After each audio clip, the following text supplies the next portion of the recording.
I am Daniel Lucas, and welcome to Book 101 Review. Book 101 is all about the books that I read for the last 40 years, and today I have my special guest. He's the author of several books, no other than Mr. David Daniel Gonzalez. Thank you for having me. Welcome to Book 101, Mr. David, and can you please introduce more about yourself?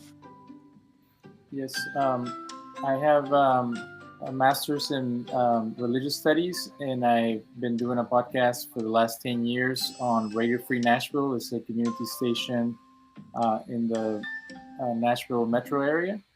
And my books address issues that are a little controversial, but they deal with the history of the Bible, the people that were involved in um, different movements back in Second Temple Judaism and like the first century.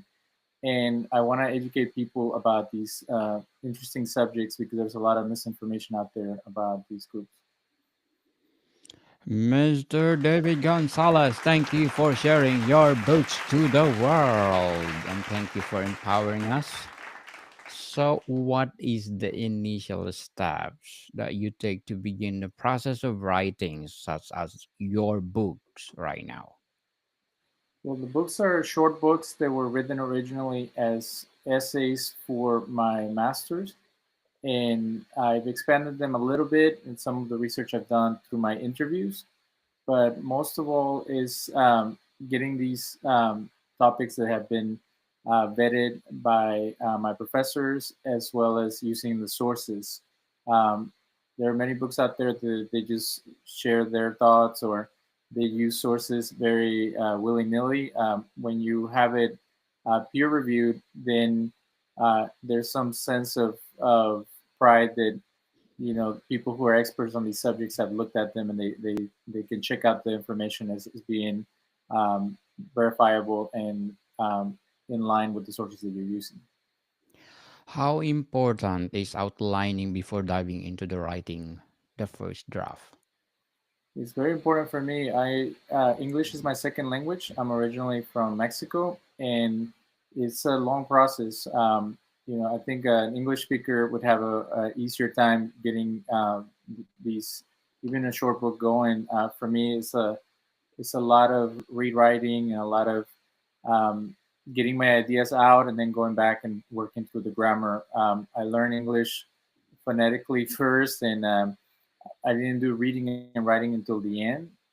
So it's been a long process, having gone through that experience, even going to high school in the US, it was challenging for me to be able to master the language. So I use as many tricks as you can from highlighting areas, changing the fonts and the colors to be able to help with my thinking process, and then making flashcards of all the different sources. So it's almost like putting a puzzle together. What techniques can help you in developing compelling and believable characters? Well, since my books are mostly on research, they're not fiction. It's about talking about the situation and building a good background, introduction, and then hitting the high notes of what I'm trying to convey. So let's talk about Heirs of the Kingdom. Can you tell us about this book of yours? So this book is based on a class that I took on early Christianity and Judaism, and it was what I mentioned earlier, the Second Temple time, where uh, a couple hundred years before Jesus, there was a lot of mystical groups and sects within the ancient Judaism of ancient Israel and Judea, and we're trying to connect the Jesus movement, or like some scholars call it, the Kingdom of God movement, to the other Jewish groups, and show that there is correlation in theology, in legal practices, and in their impetus to convey their message to others. in how there is a bias and historical revisionism that happened from the get go as these institutions developed.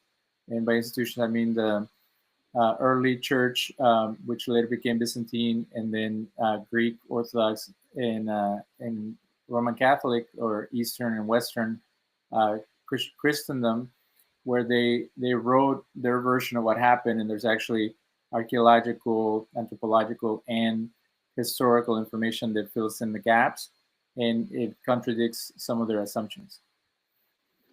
What are your challenges when you're writing Heir of the Kingdom?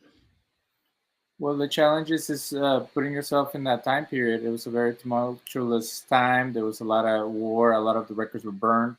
Um, so dealing with the aftermath of destruction, it was all these texts were um, developed either before, during, or after a huge takeover from the Roman Empire, and they actually burned down the place and enslaved or exiled the people in that area. So we have to take all that into account as we're looking back at their writings and using almost like a detective lens to be able to see how some of those traumatic experiences affected their narrative and what they were trying to convey. Is it hard to write Jesus Christ? Just about Jesus Christ in general. Yes. Not to me. I grew up in a very religious environment in Mexico. You know, everybody's Catholic, and there was a lot of religious persecution against other groups. I happen to be Spanish Portuguese descendant of Jews who were expelled from Spain.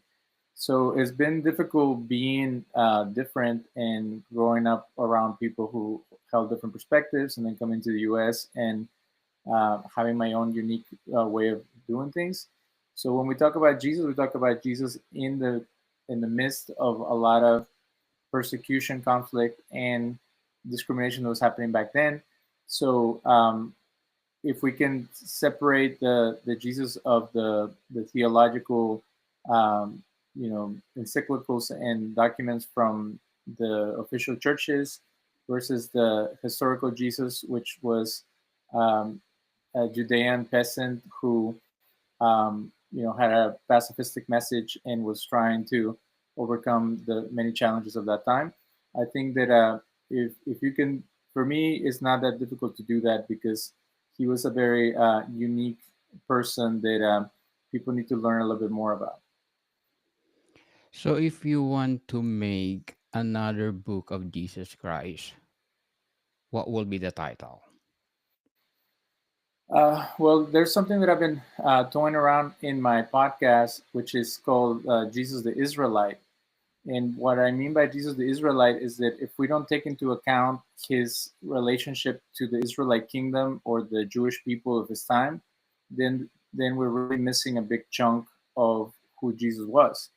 And if you start off with he was the Messiah, the Son of God, or God in the flesh, you miss the opportunity to understand that he was a member of a society that was already established and had been there for about 1,000 years.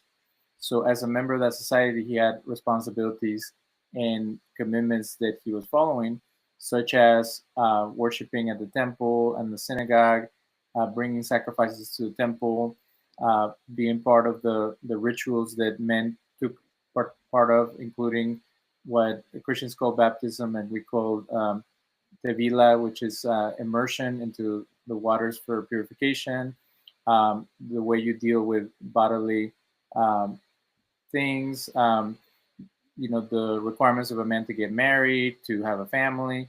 There were so many things that he was born into, including what's depicted in the New Testament, being circumcised on the eighth day and being part of a nuclear family. All those things have to be considered before we can even talk about the possibility of him having any special role or um, unique path set forth by God or for himself. The movie of Mel Gibson, The Passion of Christ. Did Mel Gibson depicted as Jesus Christ truly?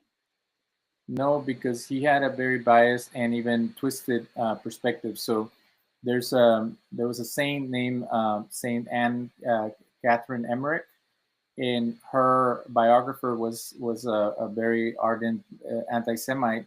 So the way that the book was written was that the Jews were evil and they were trying to murder the Lord Jesus. So uh, since both Mel Gibson and his father are part of a separatist Catholic group who is virulent anti-Jewish. He made sure to portray all the enemies of Jesus as even modern Jews or medieval Jews, and he had a couple of opportunities where he actually portrayed Jesus praying as a Jew, and he was tan and things like that. But he made it a conflict between two religious systems when it was an inter-Jewish conflict, and it wasn't about the things that Mel Gibson thinks it was about. It was more about authority and who could serve the people and help the people at that time. So it was almost like a caricature of, of the Jewish people involved, and forgetting that Jesus and his disciples were Jewish. And then it was a medieval play that focused too much on gore and violence. And I don't think that's what the New Testament is trying to convey, that the gore and the violence are salvific. It was more the gore and the violence were a part of the Roman occupation, and it was destructive to the people there. So he was just very disturbing the way he went about depicting the life of Christ. So, if you will be the director of the Passion of Christ, which modification would you like to do, or which Jesus Christ would you like to portray? Well, I would portray the noble, sweet, and kind mystic that he was. So, if you look at all the different groups that were around that time, there was only one other group that stood against slavery, and and I think it was the same group or another group that stood against mistreating people from different cultures or even different genders. So when you look at Jesus, he was a pacifist and he was um, egalitarian to a certain point. He was very traditional, but he had love for his women disciples and he involved them in his work. So instead of like now some people try to portray Jesus as a hippie, I would portray Jesus as a spiritual revolutionary or a prophetic character that brought people back to the old ways of serving God faithfully and being a challenge to the culture, which was very destructive at that time. So I wouldn't make it so romantic and so bombastic. I would make it a very low key, someone like Gandhi, someone like Martin Luther King, which to me that has more power than focusing on these mystical elements that we can't really prove either way. Very well said, Mr. David. Very well said. So, let's go to your another book, which is The Messiah. It's you're pertaining about Jesus Christ too, the Well, Messiah, son of Ephraim. it's actually not specifically or connected to Jesus. It's more about the concept behind what happened around Jesus' time. So there was a tablet that was found in Jordan, which was written with ink, which is very strange, which is more ancient than Jesus, about 50 to 100 years earlier. And it talks about the angel Michael, I believe, or Gabriel. It talks about a messianic figure. It says that he's the son of David, and it says that he's either having a fight or he's like almost like being left for dead, and he's able to regain power. So it's a very controversial idea that there was the concept of a suffering Messiah or Davidic representative before Jesus. And it's called the son of Ephraim because there's a concept in Judaism of the Messiah, son of David, and Messiah, son of Joseph. And Joseph had two sons, Manasseh and Ephraim. So Ephraim is associated with Joseph, and Joseph was the suffering prophet that was enslaved, thrown in a dungeon. Took a while for him to regain his status, and then he was a savior of his people, helping them from a famine. So there's a possibility that since there was already the idea that someone like that would come, that the authors of the New Testament took those concepts and developed them or integrated them into the life of Jesus to prop him up as the awaited Messiah. I'm not saying that it was true or that it was false. I'm just pointing out that there's been some research regarding the possibility that there was already some interpretation that was helpful to the Jesus movement. So, can you tell us the writing process of the Messiah, son of Ephraim? So when I picked the subject, my professor, who was a biblical studies professor, gave me some flack about it because it the guy who originally made the proposal, he changed his mind. He didn't really change his mind. He was pushed and bullied by the other scholars to not make claims that he couldn't prove.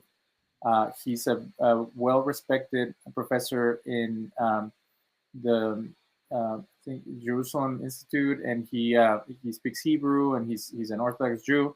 So, but it was the other scholars that they felt that the way he was reading the text wasn't up to par with what they saw. So my professor was like, "Why are you still talking about what has already been disproven?" And it's like, "Well, it's been disproven by people that they don't have a dog in the fight. They're not interested in was there a Messiah, is the Messiah coming or anything.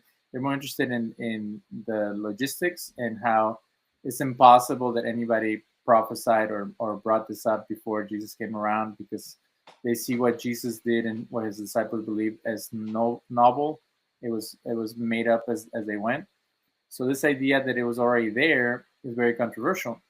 So I went ahead and moved forward with my project, and then later on, there's additions or subtractions that I could do to the work. But I feel it's important for people to know that there is some research out there that shows correlations, and that it is part of the Jewish mystical perspective that there is the idea that there are two messiahs, or at least a messiah who has different roles, and that's not the point of contention between Judaism and Christianity. The point of contention between Judaism and Christianity is who was he and when did he come, or did he ever is he ever going to come, and what how does that affect everyone? So it's educational, and it tries to open up discussion about very difficult subjects that I think are important. How about the research process of the Messiah? So most of the research comes from two books written by the same author, but there's also other sources that I brought in.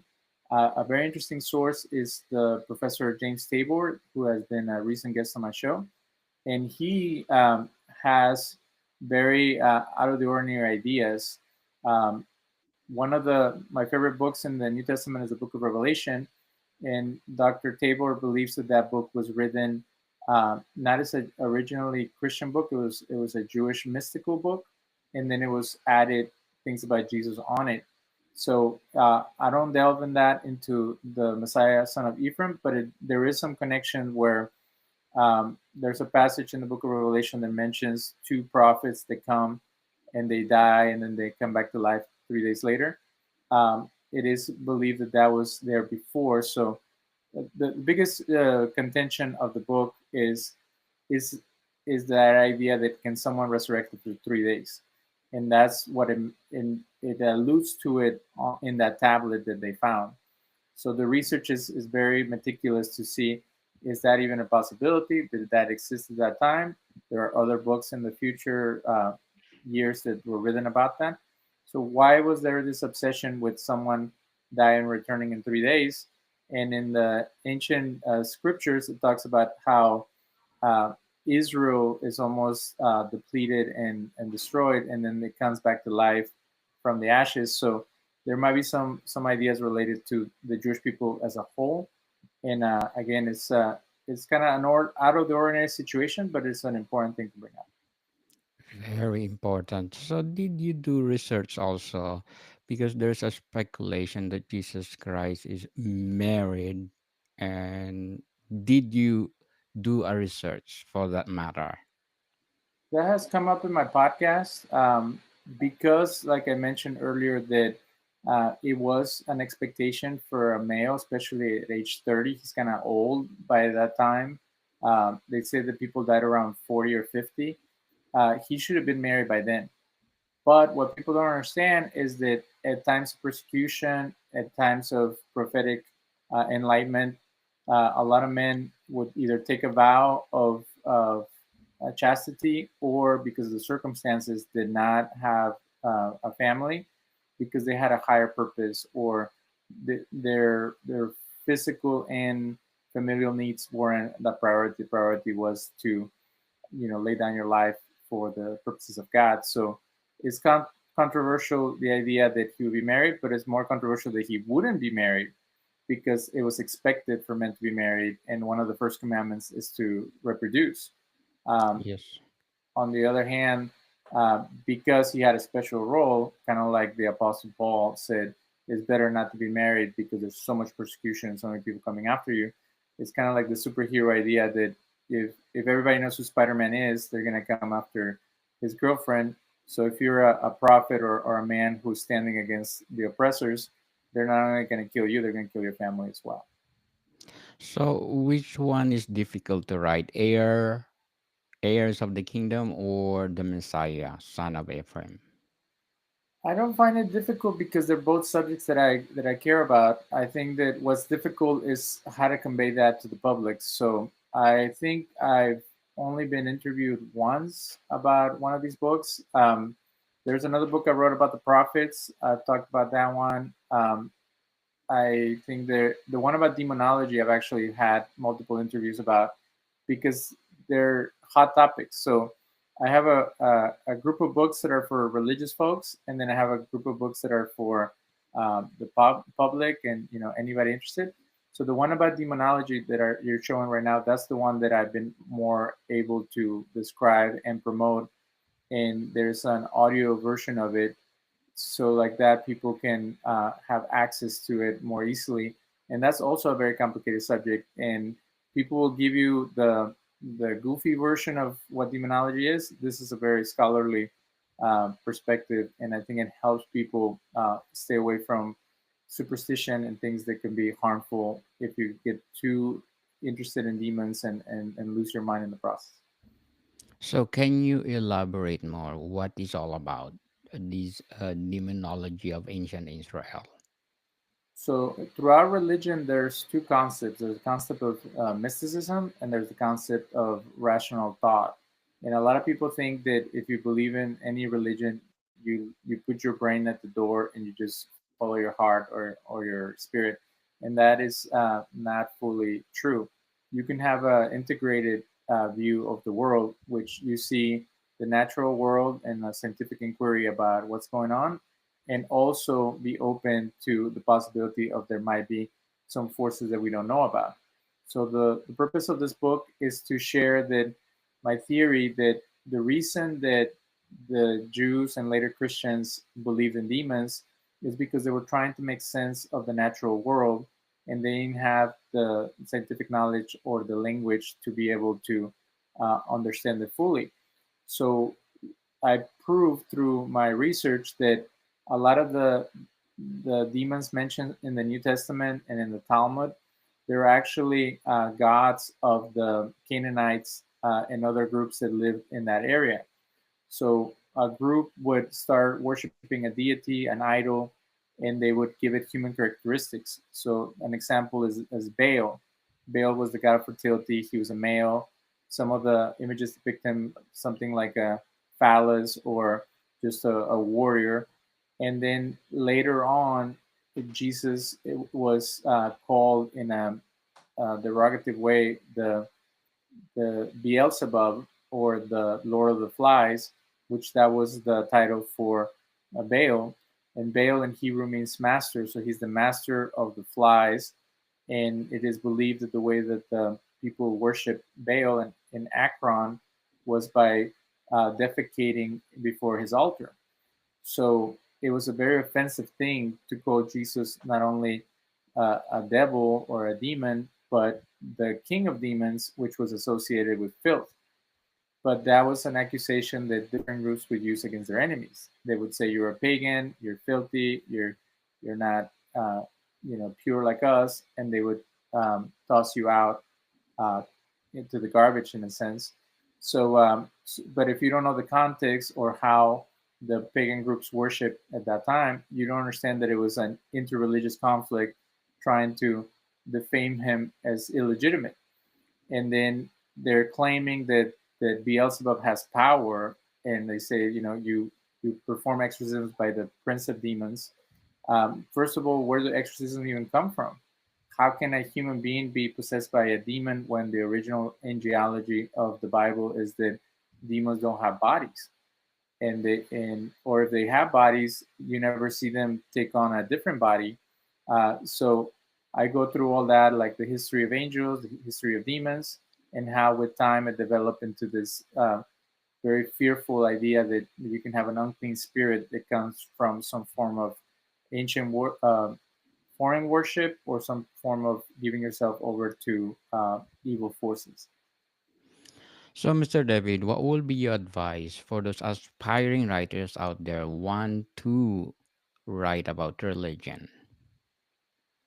Well, it's since I brought it up before, it's a controversial subject to discuss because you're going to have a lot of people upset at you if you don't tell them what they want to hear. But if you want to stay clear from ostracism, would be to discuss it from an academic perspective. So you say, this is what scholars say, and this is the information that I'm sharing. Now it's up to you to make your decision how you want to take this. And in every religion, there's a spectrum. There's people who are very faith-based, like they'll believe anything they read or anything their pastor or priest tells them. And then you have people who are very like scientific and naturalistic in their perspective, and then they incorporate it.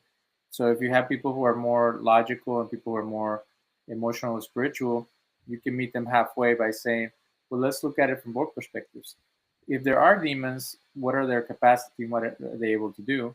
And if there isn't demons, and it was just people projecting their fears onto different objects or different people or giving them personification, then is that true?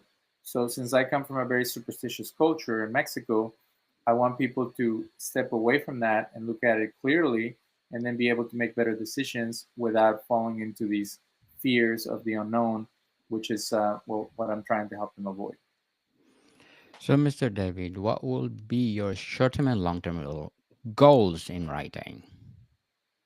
Well, the goal again is to educate. I don't get too many sales of my books. They're out there, they're available. There's a couple of audiobooks. So my goal is that people will get a hold of this and hear my perspective and consider it as important. So it's an educational thing, just like my podcast. I want people to think outside of the box, to give new ideas a chance, and to be open to discuss any topic. We're very lucky here in the U.S. to have freedom of speech, and there is not as much bullying, or now there is, if you talk about certain subjects that people might not be happy with.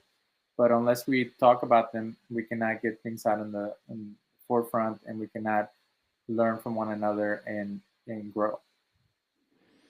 So, Mr. David, thank you so much for empowering us. Thank you for all those facts. Thank you for all those books. Can you please invite our listeners to support all your books? Yes, so you can find these three books on Amazon. If you look up David Daniel Gonzalez as an author, they come up. It's Demonology of Ancient Israel, and then Heirs of the Kingdom, and the last one is The Messiah, Son of Ephraim. And you can also listen to my podcast where I flesh out some of these concepts. It's called Raiders of the Unknown, part of the Mystic Skeptic radio broadcast on Radio Free Nashville. You can go to their website and us live Wednesdays at noon Central Time.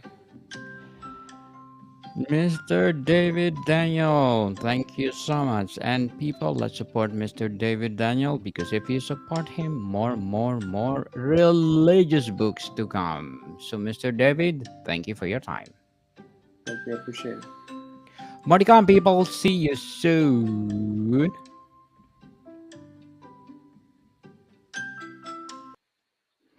Thank you, Mr.